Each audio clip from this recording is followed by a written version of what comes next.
Corona প্যান্ডেমিকের আগে এক গার্ডিয়ান ফোন দিছে, ফোন দিয়ে আমার একটা কথা বলতে দেয়নি। ফোন দিয়ে আমাকে বলতেছে, হ্যালো, আপনি ফাহাদ স্যার? জি, আমার মেয়ে আপনার কাছে পড়বে। আচ্ছা ঠিক আছে, আমি কথা বলার চান্স পাইতেছি না। বলতেছে, আপনি সপ্তাহে 3 দিন আমার বাসায় এসে পড়াইতে পারবেন? হ্যাঁ পারবো।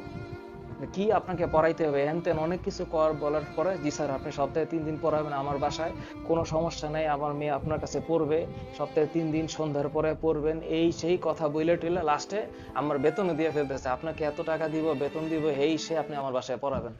আচ্ছা ঠিক আছে, বললাম বুঝলাম। আমি বল, আপনি কোথায় থাকেন? বলে, আমি পঞ্চগড় থাকি। বললাম, জি আমি ঢাকা থাকি, thank you so very much. তো বিষয়টা হচ্ছে এরকম।